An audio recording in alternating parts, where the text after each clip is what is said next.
My name is Alvin Brooks, and I grew up in this area called the Dunbar area, and we're here at Pilgrim Rest Baptist Church, 34th and Hardesty. And the purpose of our being here is to deal with some of the history of the Dunbar area, which was an all-black area. And prior to Brown versus Board of Education, all-black schools, Dunbar School, elementary school. Some of the experiences I've had and can share with you, as our memory serves me right. My parents, Cluster and Estelle Brooks, brought me to Kansas City, I think the early part of 1934. And I was just beginning to walk. And of course, this was an area that I indicated was all African American, all black, working class people. When you talk about the village, this was the village. We looked out for each other. These young people, we did nothing to disrespect our adults. And it's interesting as far as the roads are concerned. There was only a couple of roads that were paved. We had outhouses. Now I know that your viewers and your readers don't know what outhouses are. But outhouses are, if your main house burns down, you still have some place to live. And it's where when the Sears and the wards and the telephone books were placed and the pages mysteriously disappeared. That's what outhouses was all about. There were, in our block, we lived in where my dad finally built the house on Quincy, 3421 Quincy. And there was one water supply in the middle of the block serving about 4 houses. And in the wintertime, people took turns with going, because they leave the water running so it wouldn't freeze, but building a fire around it so we could all have water to bathe and to cook and feed we had hogs and goats and chickens. And I remember getting up in those cold mornings and going out and lighting that fire, making sure. Because most of the people in there were only 2 families that had children. That was the Armstrongs and the Brookses. The others were people who were elderly and had no children. But those were the days that I should never forget. And this whole area, you knew each other, and it was so important that we knew each other. And there was 2 editions, one called Allen's edition, one called Couches. There was white men who bought lots and sold to black people. But Dunbar was because of the school. We used to call it Leeds Dunbar, and Leeds was because the post office was across the river. And that was all white. And sometimes we had to take the large number of, especially as kids, several of us, because white kids would fight us, run us back across the river. Sometimes we didn't run. The little blue was the river. And so that's kind of the foundation, if you will, of my memories. A lot more in between, but they were, I think the area made us as young people, and now above being grown, what we are, because we had respect. Most of us attended church. I attended this church as a youngster in Sunday school, but the first one I attended was 35th Street Baptist Church, right down at 35th and Hardesty, just south of here. My parents were not churchgoers, Cluster and Estelle Brooks, so Mrs. Armstrong asked my mother if I could go to Sunday school with her kids, and I did. And then we got a little older, we came here to Pilgrim Rest under the leadership of Pastor F.D. Robinson. As it relates to commerce and bartering here in the Dunbar area, there were at least 3 stores that were owned by the residents who lived here. Mr. Scott, 3400 Hardesty, just across the street from this church here. On the opposite side was Mr. Scruggs. And it was competition. They sold the same thing, except Mr. Scott sold meat that he killed, his hogs that he killed. And then there was a third store, Mr. Turner, down farther, just down from Dunbar School. But there were businesses, and what a thriving businesses because we, the citizens of this area, kept them in business. And then there were numerous churches, and people say only part of commerce because that's a business. Church is a business. The bartering part, one other thing is what happened. We grew things from the ground. We as a family, the Brookses, we had cows, horses, goats, chickens, rabbits, sold rabbits. As a youngster, I talk about the bartering itself. Must have been 9 or 10 years old. We had goats. I sold goat's milk. And goat's milk is the cause I'm being here sharing these moments at 92. In Arkansas, I was adopted by the Brookses, and after my mom, my biological mother, Thomasine Gilder, who was 14 at the time, moved to North Little Rock, Arkansas, Pulaski County, where her elder sister lived, and that's where the Brookses lived. And there was some problem with her being a teenage pregnant.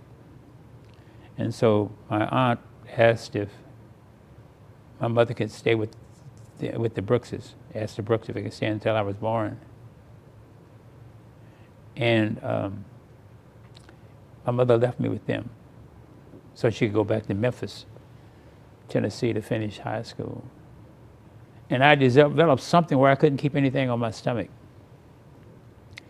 And I guess I was literally dying of malnutrition. And my mother, my adopted mother, and I say adopted and mother so just to distinguish between the two because Estelle Brooks was my mother, all not biologically. Cluster Brooks was my father, all not biologically. And my mother took me on that Greyhound bus and went north to St. Louis, Homer G. Phillips Health Center, where she had a sister. And the doctors there said that they didn't think that I would live beyond age 5 or 6 because of this condition. They didn't know what caused it, why I couldn't keep anything. But my mother went back home to Arkansas. And an herb doctor came by for dinner one Sunday, and my mother was telling him about what she had found out in St. Louis. He said, well, Brooks, you know, they say goat's milk is good for ulcerated stomach. That's the same thing as ulcers now. They call it ulcerated stomach at that time. You ought to get him a goat milk. My dad took $5, a tank of gas, and drove to Lake Village, Arkansas, and bought a goat, a singing bred goat, for $1.75 that just come fresh. And I was on goat's milk until I was a senior in high school. So you can see what goats mean to me today. So I started selling goat's milk. Now, all of my customers were white. I put a sign down at Linwood Boulevard there, just a few blocks from here. Goat's milk for sale. And my dad, my mother, and at that time they used to bring milk in the bottles.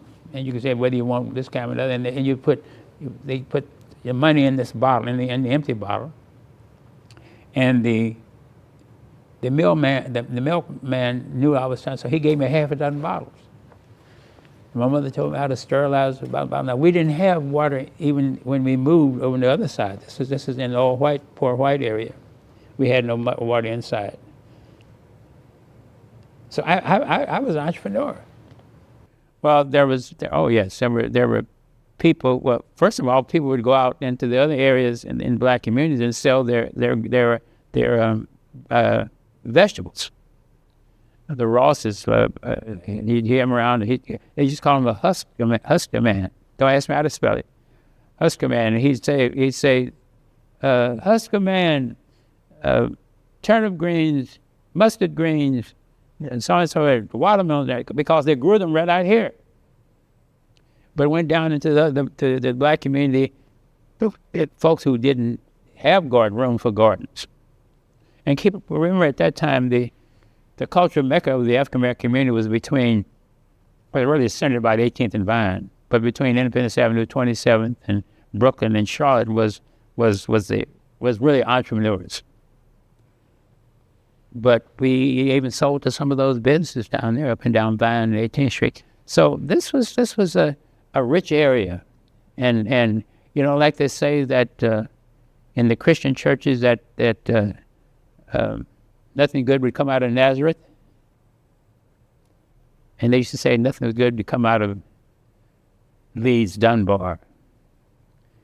But we fooled them.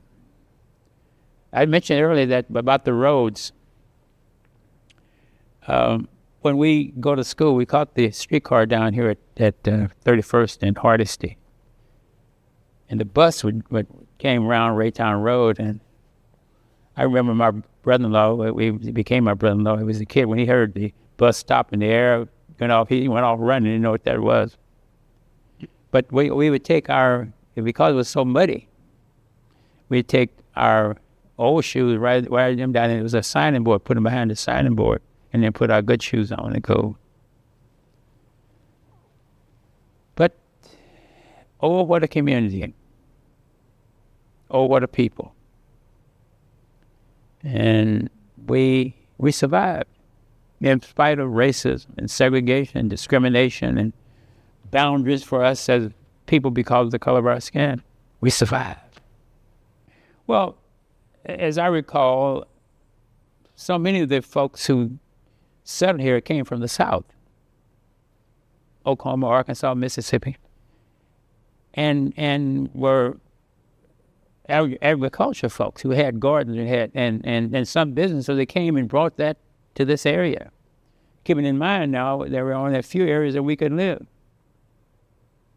And I often made the statement that they had this twin stadiums built before we had inside toilets. Now that's a little exaggeration, but it wasn't too far off. And so people came, and one of the things that we take pride in is that our parents knew the importance of an education. Our parents were involved in the churches and the school. When they had a PTA, we had Cub Scouts, the Brownies, and the Boy Scouts, and all those kind of things. Now, some of that might have been new to people who were coming from the South. But I think they brought that spirit of business, family, education, race with them that made us. And I'm of that generation now that is a product of those folks my parents and others who certainly came before me and others, and when they use the phrase standing on the shoulders, I know whose shoulders I stand on. Now the question becomes, will my shoulders be broad enough for those who come after me to stand on? Those, I call them institutions in this community that built this community were the stores, the churches, the school, that all had a relationship. They were not independent of each other. And I think that lasted until so-called desegregation, with a lot of pride in us as a people, as well as those who were the ministers, the pastors, the churches, the choirs, the instrumentalists, and who were all a part. They were separate, but still very much a part of the community, because in most cases they lived in the community. Now, a little different with the teachers. I mean, the teachers did not live in the community because this was a poor section of Kansas City. But we had still educated persons who were our parents, our neighbors. And all that had a relationship that made us a great community. A community that was left out of the politics of the day.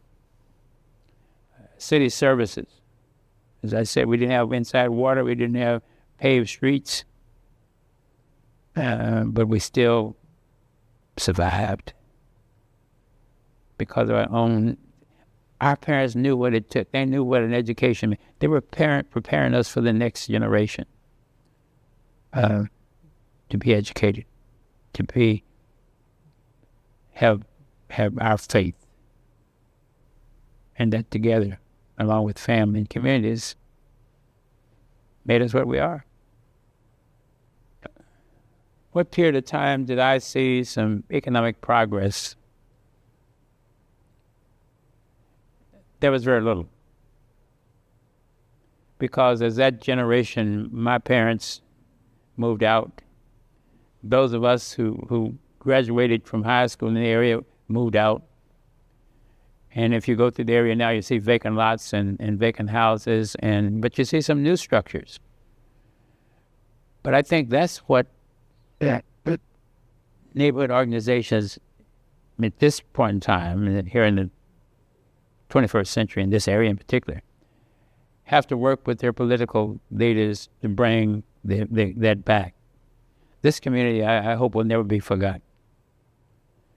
But so when you talk about entrepreneurship and businesses, it was lack thereof, because all these stores that we talk about in the 50s, they kind of disappeared, and nothing came to take their place. So then we had to go to the chain stores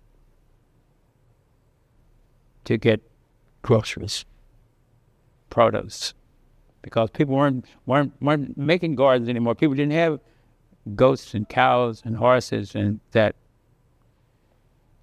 didn't have gardens in their backyard or the 2 or 3 of the lots next door, and it likes that. But I hope that we'll see a rebirth of that in the very near future. That this is hallowed ground. This is valuable property. And I think sometimes we don't know how valuable it is, because we lost something in the integration process, desegregation process, and I call that desegregation. That really didn't help too much to people that were being integrated, if you will. We lost a lot in that process. I think it's important that we preserve our communities across this nation. More specifically now, we're talking about Dunbar. And because there is a move afoot to destroy that culture, that history, and the whole bit of another word we used to call affirmative action, DEI, you can't rewrite history. So sometimes we have to make our own history. History, they say, is his story. Well, then it ought to be our story. And to keep it alive, great possibilities. But it's the mindset. We can't become so middle class as a people that we forget the history. But you can't forget what you never knew. You can't teach what you never knew. Therefore, those of us who got a little sense left have to pass that on to those.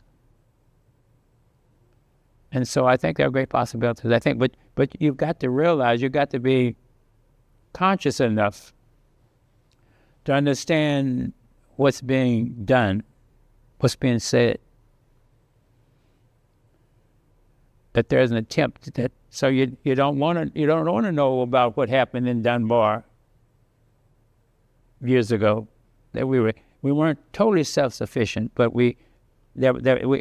our parents knew that there was a future, and they tried to prepare us for that. The question becomes, are we doing enough of that today to get beyond the rhetoric? So there's a lot of work to be done. I guess it was Charles Dickens in his Tales of Two Cities said this is the best of times and the worst of times. Today here in America, we don't know which is which. It was Robert Frost who said we got miles to go and promise to keep before we sleep. We're awake now. We have to sleep with one eye closed and one eye open to meet the challenge that we face. It was Langston Hughes who wrote Dream of Freedom. It says, there's a dream in the land with his back against the wall. By muddled name and strain, this dream is sometimes called. There are those that claim this dream for theirs alone. A sin we know this must atone. Unless this dream is shared in common like sunlight, like air, this dream would die for lack of substance anywhere. This dream knows frontier, no class or tongue. But this dream cannot be held alone. But today this dream is in battle with its back against the wall. But to save the dream for one, it must be saved for all. We must be a part of that all. We must prick the conscience of those who want to take us back. We ain't going there. Lastly, the late Dr. Benjamin Mays, who was president of that great institution called Morehouse for black men. It's not longer for just black men today, but it was founded for black men. I have three nephews and 2 grandsons that are Morehouse men. Dr. Benjamin Mays wrote a 9-line poem, and let me close with it. It's called God's Minute. And you know, that's really whose minute it is. That minute becomes our Alpha and our Omega, our beginning and our end. Dr. Mays says, only just a minute, only 60 seconds in it. It was forced upon me. I didn't seek it, didn't choose it, but it's up to me to use it. I will suffer if I lose it. I must give account if I abuse it. Just a tiny little minute, but eternity is in it. That's what life is. So while our blood is still running warm in our veins, our heart is still ticking, sometimes not too fast or too slow, that we must think about who we are, whose we are, where we came from. We can't forget about those of us who grew up in this little piece of real estate called Dunbar. We must thank those who are trying to keep it alive and grow and be on the map of a community that was almost down to rubbish. But as Maya Angelou said, I rise.